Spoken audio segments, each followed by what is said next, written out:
حکومت سنبھالی اور ایک نیا پاکستان بنانے کا نعرہ لگایا، بڑا جذبہ تھا، بڑا جنون تھا، اور خیبر پختونخوا کے عوام نے خاص طور پر ان کے ساتھ جس والانہ محبت کا، عقیدت کا اظہار کیا، اس کو سامنے رکھتے ہوئے آپ کیا سمجھتے ہیں کہ 2.5-3 سال کے اندر ہی وہ اپنے مقاصد میں کامیاب نہیں ہو سکے؟ وہ کون سے محرکات ہیں، وہ کون سی وجوہات ہیں؟ کیا ان کو کام کرنے نہیں دیا گیا؟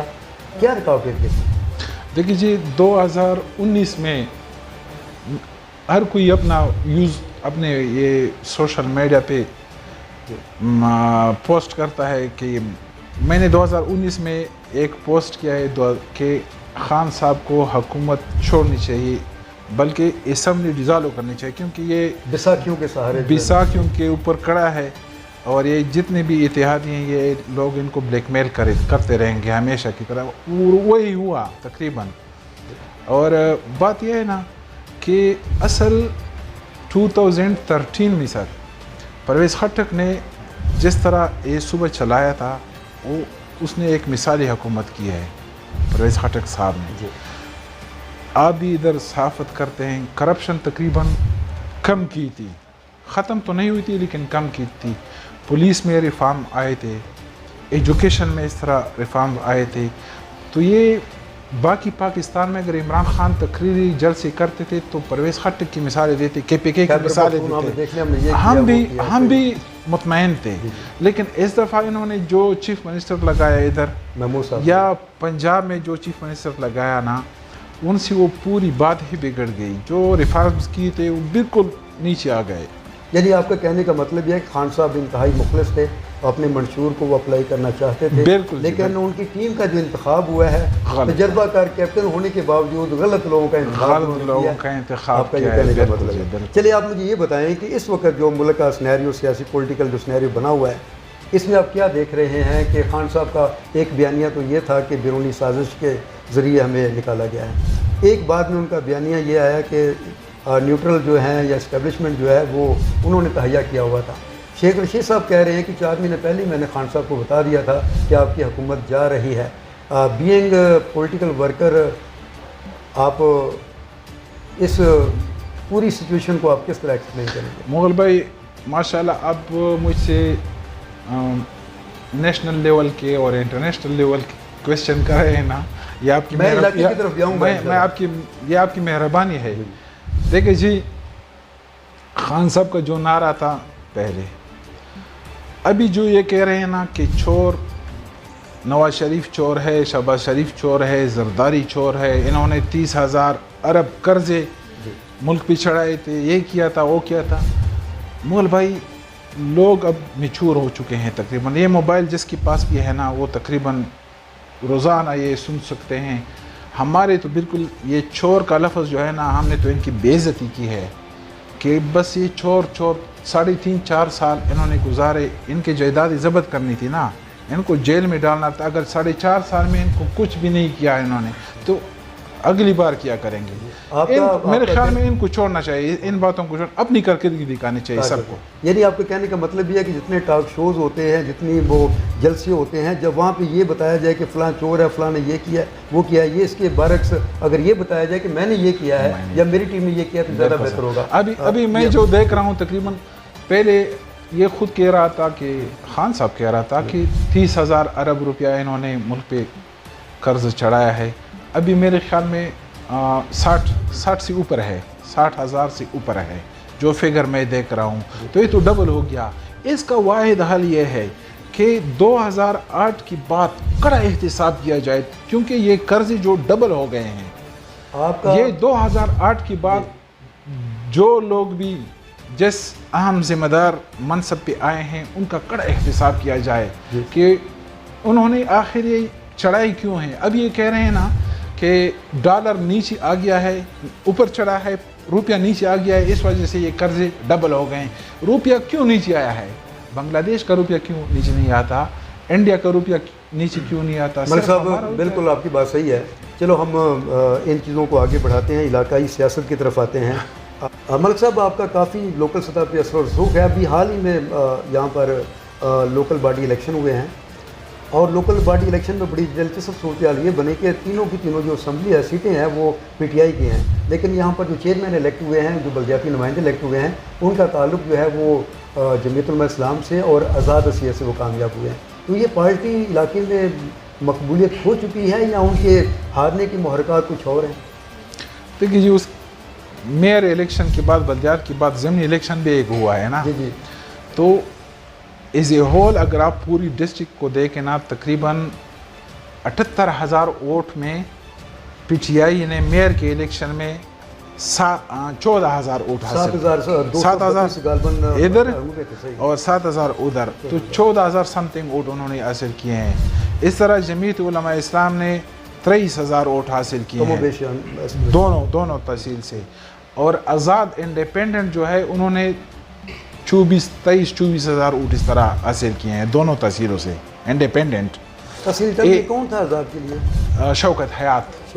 اچھا، یہ تو 26-27,000 بنتے ہیں، 19,000 تو سم تھنگ انہوں نے لیے ہیں ہمارے جو ہیں یہ ہمارے جو عامر غنی صاحب ہیں آزاد وہ بھی آزاد ہے۔ ایسا اے این پی نے تقریباً 11,000 اس طرح ووٹ حاصل کیے ہیں، لیکن یہ سب کچھ پرسنالٹی پر، کینڈیڈیٹ پر دار و مدار ہے۔ اس کے بعد ضمنی الیکشن جو ہوتا ہے، ضمنی الیکشن میں 43,000 ووٹ میں پی ٹی آئی 21,000 ووٹ لیتے ہیں، اور جمعیت علماء اسلام 17,000-18,000 ووٹ لیتے ہیں نا، باقی اے این پی والے۔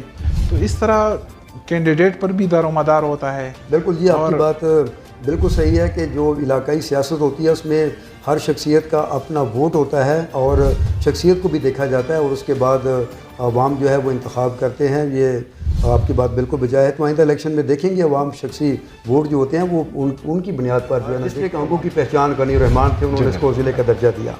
آپ غنی الرحمان سے لے کے اب تک جتنے ہماری جو لوکل جو لیڈرشپ آئی ہے، آپ ان کا اگر آپس میں کمپیریزن کریں تو اس وقت کا جو لیڈرشپ کا جو معیار ہے اس کو آپ کس طرح دیکھتے ہیں؟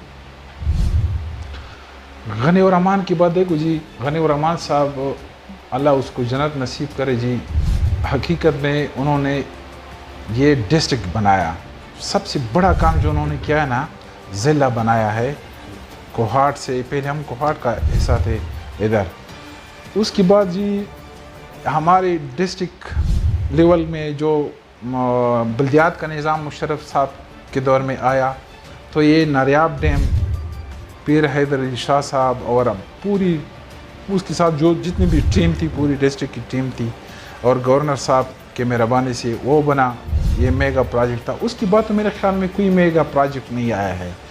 اب اگر گلی کو ہم ترقی کہہ دیں کہ ایک فلانے نے گلی بنائی، یا سینیٹیشن کا وہ نالا بنایا، یا ہینڈ پمپ بنایا، ہینڈ پمپ کو ہم ترقی، یہ اگر یہ ہمارا معیار ہے تو میں تو ان کو پھر 21 توپوں کی سلامی پیش کرتے۔ صحیح ہے جی، آپ مجھے بتائیں کہ ڈسٹرکٹ ہنگو ماشاءاللہ نیچرل ریسورسز سے مالا مال ایک ڈسٹرکٹ ہے، یہاں پہ جو معدنیات ہیں، یہاں پہ جو قدرتی وسائل ہیں، ان کے اوپر پورے پاکستان کا دار و مدار ہے، لیکن اس کے باوجود بھی یہ علاقہ ترقی نہیں کر سکا۔ اس کی وجوہات کیا ہیں، اور اس وقت ضلع ہنگو کے عوام کو کن کن مسائل کا سامنا ہے جن کو موجودہ جو اراکین اسمبلی ہیں وہ حل نہیں کر سکے؟ دیکھیں جی، سب سے پہلے تو میں یہ کہتا ہوں کہ ہماری ڈسٹرکٹ کی قیادت جو ہے نا، وہ تھرڈ کلاس ہے۔ تھرڈ کلاس کا مطلب یہ نہیں ہے کہ میں ان کو گالی دیتا ہوں، تھرڈ کلاس یہ ہے کہ وہ ڈائریکٹ نہیں ہے اپنی لیڈرشپ کے ساتھ۔ آپ جتنی بھی میٹنگز دیکھیں نا، اگر خان صاحب کے ساتھ ہمارے ریپریزنٹیٹو ملے ہیں تو بیچ میں کوہاٹ کر کا کوئی بندہ ہوگا، ڈائریکٹ ان کا رابطہ نہیں ہے۔ اب اگر ہنگو کی وسائل، لوگ اکثر کہہ رہے ہیں نا کہ ہمارا گیس ہے ڈی خان تک پہنچا ہے، جی ٹھل کا گیس ہے ڈی خان تک پہنچا ہے، لیکن ٹھل میں نہیں ہے۔ ہنگو کا گیس ہے ڈی خان تک۔ آپ ڈی خان کی قیادت کو دیکھیں جی، مولانا فضل الرحمان وہ تو ویسے بھی اپنی پارٹی کا صدر بھی ہے، فرسٹ نمبر پہ ہے سب۔ علی امین گنڈا پور وہ ڈائریکٹ ہے لیڈرشپ کے ساتھ، بیسا کیوں پہ نہیں ہے کہ کسی اور کی بیسا کیوں پہ وہ خان صاحب سے ملتا ہے یا چیف منسٹر سے ملتا ہے۔ اس کے بعد سر یہ پیپلز پارٹی کا فیصل کریم کنڈی کو دیکھو سر، وہ ایک دفعہ ڈپٹی اسپیکر بنا ہے، اور میئر کے الیکشن میں وہ 4th پوزیشن پہ ہے, بہت کم ووٹ ان کو ملے ہیں آریہ الیکشن میں. لیکن جب بھی زرداری صاحب بیٹھتا ہے, جب بھی بلاول ہوتا ہے, تو میں اس کو دیکھتا ہوں فیصل کریم کنڈی کو اسی کے ساتھ بیٹھا ہوتا ہے.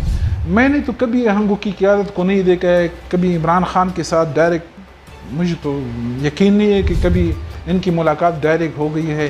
ابھی 4.5 سال میں نے عمران خان ادھر آیا, پرائم منسٹر تھا. ہنگو تو بہت حساس اسٹیشن ہے. ہنگو نہ چیف منسٹر آیا ہے 4.5 سال میں, ابھی تو آنا چاہیے. اور قیادت ہے سر, اگر فرسٹ کلاس قیادت آپ کی ہوگی تو ڈی خان کی وسائل ہنگو آئیں گے. اگر آپ کی 3rd کلاس قیادت ہوگی تو یہ بات ٹھیک ہے, اس سے آپ کے سیاسی اپنے مقاصد بھی ہوں گے, آپ کے یہ ہوں گے. یہ تو ماننا پڑے گا کہ حاجی خیال زمان صاحب بڑے دعوے دار ہیں کہ ہنگو میں گھر گھر تک میں نے گیس پہنچائی ہے. گیس ریلٹی کا اربوں روپے کا ہنگو میں روپیہ جو ہے وہ خرچ ہوا ہے مفاد عامہ کے منصوبہ جات میں. اس کے باوجود بھی تبدیلی نہیں آئی, یہ تو نہ ماننے والی بات ہوئی. آپ کے دونوں ایم پی آپ کے اپنے ہیں, ظہور شاکر صاحب ہیں, شاہ فیصل صاحب ہیں, اور ابھی ندیم شال صاحب نے بھی جو کامیابی حاصل کی ہے. اور کہنے کا مطلب یہ ہے کہ ان کو پتہ بھی تھا کہ عوام کو پتہ بھی تھا کہ اس نے اسمبلی میں نہیں بیٹھنا اور اپوزیشن میں ہے, اس کے باوجود ان کی کامیابی ہوئی ہے. تو اگر عوام ان کی کارکردگی سے مطمئن نہیں ہے تو پھر کیسے یہ کامیاب ہوئے؟ دیکھیں جی, حاجی خیال زمان صاحب تو ابھی اس دنیا میں نہیں ہے, وہ تو وفات ہو چکا, اللہ اس کو جنت نصیب کرے. اس کے بارے میں تو میں اچھی بات ہی کروں گا, کیونکہ انسان جب چلا جاتا ہے اس دنیا سے, اور سیاست ایسے ہے کہ یہ متنازع, جو بھی بندہ اس میں آتا ہے وہ متنازع بن جاتا ہے نا. خواہ ان کے دوست بھی ہوتے ہیں, دشمن بھی ہوتے ہیں. خیال زمان صاحب جو ہے نا, انہوں نے واقعی یہ گیس پائپ لائن ان کے دور میں آیا ہے, لیکن ایک بات تھی, اس وقت کے چیف منسٹر پرویز خٹک نے ایک ڈائریکٹ ایشو کی تھی کہ جتنے بھی رائلٹی کے پیسے آئیں گے وہ صرف گیس ہی کی پروجیکٹ پہ لگیں گے, باقی کی کسی بھی پروجیکٹ پہ نہیں لگیں گے. لیکن بدقسمتی سے اب وہ رائلٹی کے پیسے جو ہیں نا, وہ ہینڈ پمپ کے اوپر لگتے ہیں, وہ اسٹریٹ کے اوپر لگتے ہیں, وہ میں آپ کو کیا کہہ دوں کہ لوگوں کے لیے پرسنل ذاتی حجرے بن رہے ہیں کمیونٹی سینٹر کے نام پہ, اور یہ سب کچھ انلیگل, غیر قانونی ہو رہا ہے. اور ایک ورکر کے لیے اگر آپ کمیونٹی سینٹر بناتے ہیں تو یہ تو دیگر گاؤں والوں کے ساتھ زیادتی ہے. اور اس کمیونٹی سینٹر کا موٹیشن انتقال سرکار کے نام پر نہیں ہوا ہے, اس میں تو کوئی اور کمیونٹی کے لوگ تو نہیں جا سکتے, وہ تو ان کا پرسنل ہے. یہ رائلٹی ہمارا اس طرح ضائع ہو رہا ہے. مطلب اچھی پروجیکٹس ہونے چاہیے, لوگوں کے لیے پانی کا, پینے کا پانی نہیں ہے. آپ نے موجودہ حکومت کے اوپر اور خاص طور پہ جو ہنگو کے آپ کے اراکین اسمبلی ہیں ان کے اوپر آپ عدم اعتماد کا اظہار کر رہے ہیں. جی بالکل.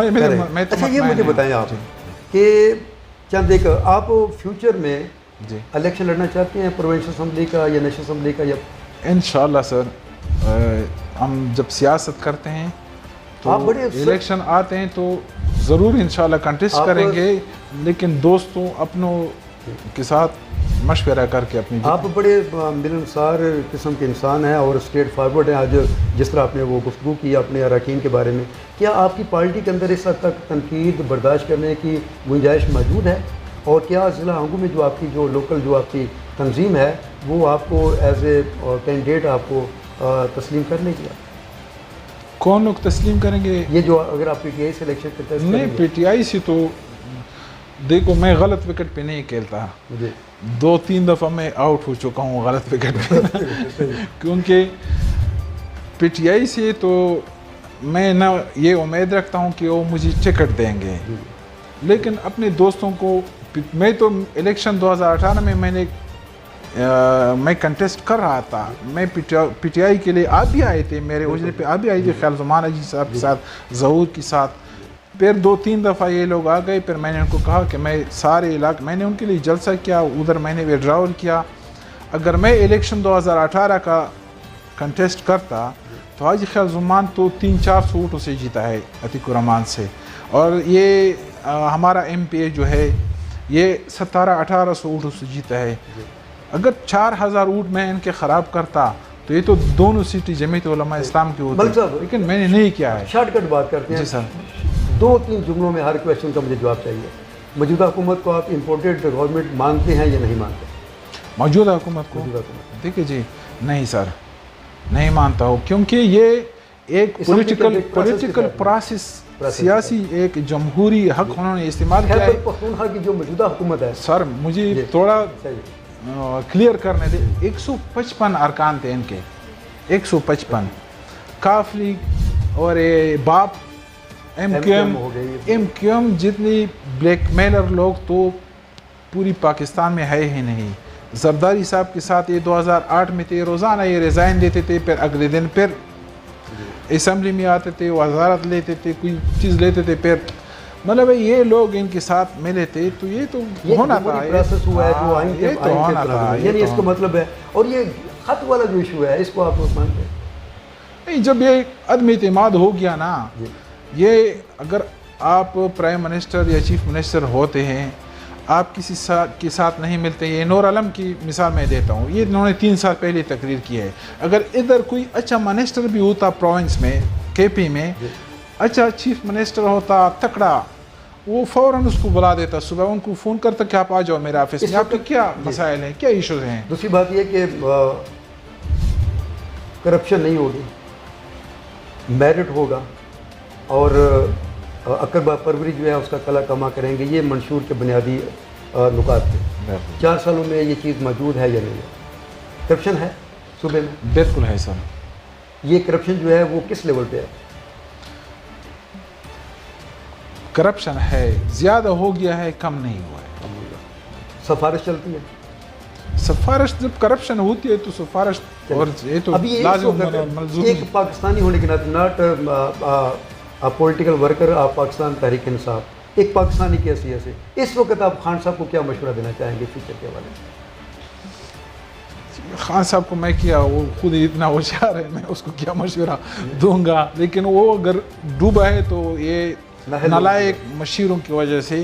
یہ فواد چودھری کو دیکھو نا, کیا شہباز گل, یہ وہ دوسرا جو تھا احتساب والا جو تھا, یہ اکثر میں اپنے دوستوں کے ساتھ,